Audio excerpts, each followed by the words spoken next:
হাইলাকান্দিতে অনুষ্ঠিত হতে চলেছে বরাক উপত্যকা বঙ্গ সাহিত্য ও সংস্কৃতি সমিতির ৩১তম দ্বিবার্ষিক কেন্দ্রীয় অধিবেশন। হাইলাকান্দিতে আগামী ৩০ জানুয়ারি থেকে ১ ফেব্রুয়ারি পর্যন্ত ৩ দিনব্যাপী ৩১তম দ্বিবার্ষিক কেন্দ্রীয় অধিবেশন অনুষ্ঠিত হতে চলেছে। জেলা গ্রন্থাগারের প্রাঙ্গণে আয়োজিত এই অধিবেশনের উদ্বোধন করবেন পশ্চিমবঙ্গের প্রখ্যাত চলচ্চিত্র পরিচালক ও চিত্রনাট্যকার শ্রীমতী লীনা গঙ্গোপাধ্যায়। অধিবেশনে উত্তর পূর্ব ভারতের বিশিষ্ট কবি, প্রাবন্ধিক ও সাহিত্য সমালোচকদের পাশাপাশি আসাম ও ত্রিপুরার বিশিষ্ট সঙ্গীতশিল্পীরাও উপস্থিত থাকবেন। কর্মসূচি অনুযায়ী ৩০ জানুয়ারি সকাল ৭টায় বর্ণাঢ্য সাংস্কৃতিক শোভাযাত্রার মাধ্যমে অধিবেশনের সূচনা হবে। সকাল 10টায় সম্মেলনের পতাকা উত্তোলন এবং ভাষা শহীদদের প্রতি শ্রদ্ধাঞ্জলি নিবেদন করা হবে। এরপর সকাল 10টাতেই অনুষ্ঠিত হবে উদ্বোধনী অনুষ্ঠান।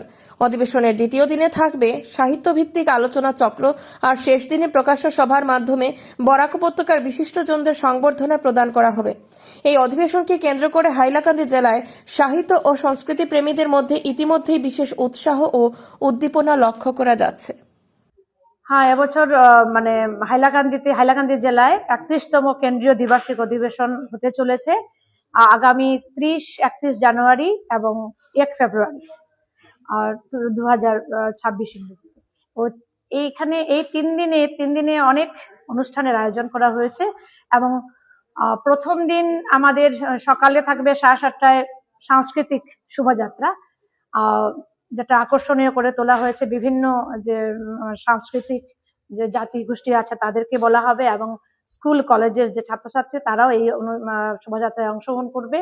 এবং তারপরে থাকবে সম্মেলনের পতাকা উত্তোলন, তারপরে উদ্বোধনী অনুষ্ঠানে উদ্বোধক হিসেবে উপস্থিত থাকবেন পশ্চিমবঙ্গ থেকে বিশিষ্ট চলচ্চিত্র পরিচালক, চিত্রনাট্যকার লীনা গঙ্গোপাধ্যায় মহাশয়া এবং উত্তর পূর্ব ভারতের আরো কথিত যশা যে সাহিত্যিক, কবি এবং সাংবাদিক তারা উপস্থিত থাকবেন।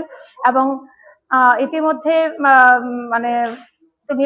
প্রস্তুতি চলছে যে ইতিমধ্যে বলা হচ্ছে যে শিলং টাইমসের একজন লেখক, সাংবাদিক তথা লেখক এবং মেঘালয়ের প্রাক্তন শিক্ষামন্ত্রী শ্রীযুক্ত মানস চৌধুরী মহাশয় উপস্থিত থাকবেন এবং সঙ্গীত শিল্পী হিসাবে, সাহিত্যিক হিসাবে উত্তর পূর্ব ভারতের সবাই উপস্থিত থাকবেন। উত্তর পূর্ব ভারত বলতে আসাম এবং তথা বরাক উপত্যকার সকলকে আমি বলছি। এবং সেই প্রথম দিন যে অনুষ্ঠান, সেই অনুষ্ঠান সন্ধ্যার সময় শুরু হবে সাংস্কৃতিক অনুষ্ঠান, উদ্বোধনী অনুষ্ঠানিক হবে সংস্কৃতি মঞ্চ এবং লোকমঞ্চ। এবং ৩ দিন ব্যাপী এই যে অধিবেশনে বিভিন্ন অনুষ্ঠান পরিবেশিত হবে, বিভিন্ন সাংস্কৃতিক মঞ্চ এবং স্থানটা হবে ওই যে রবীন্দ্র ভবন, নজরুল সদনের এবং যে জেলা গ্রন্থাগারের সম্মুখস্থ যে প্রাঙ্গণ, এখানেই প্রদর্শনীর আয়োজন করা হয়েছে। আকর্ষণীয় প্রদর্শনী থাকবে এবং সঙ্গে থাকবে লোকমঞ্চ। তো হাইলাকান্দি জেলাবাসী এবং প্রত্যেকেই আমি অনুরোধ করব যে এই অনুষ্ঠানে যোগদান করবার জন্য। যে সকলের যদি কোনো দল যদি অনুষ্ঠান করতে ইচ্ছুক আগ্রহী থাকে তাহলে কোনো যোগাযোগ নম্বর বা কোনো ব্যবস্থা বা কোথায় এলে যোগাযোগ করতে পারবে?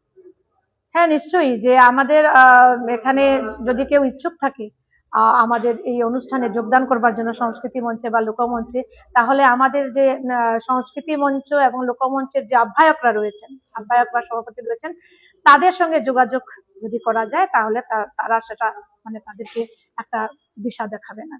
তো আমাদের সংস্কৃতি মঞ্চের তরফে রয়েছেন ডক্টর অভিজিৎ মিত্র এবং ডক্টর তীর্থঙ্কর চক্রবর্তী এবং লোকমঞ্চের আহ্বায়ক হিসেবে রয়েছেন আমাদের হাইলাকান্দি জেলার পুলবী মিশ্র মহাশয়। তাদের সঙ্গে যদি যোগাযোগ করা যায় তাহলে তারা বলে দেবেন যে কোন সময়। এবং তো 3 দিনই আমাদের অনুষ্ঠান চলবে, প্রকাশ্য সভাও থাকবে। আর সেই যে অনুষ্ঠান যাতে সর্বাঙ্গ সুন্দর হয়ে ওঠে এই জন্য সবাইকে আমি বিশেষভাবে আমন্ত্রণ জানাচ্ছি এই অধিবেশনে যোগদান করবার জন্য।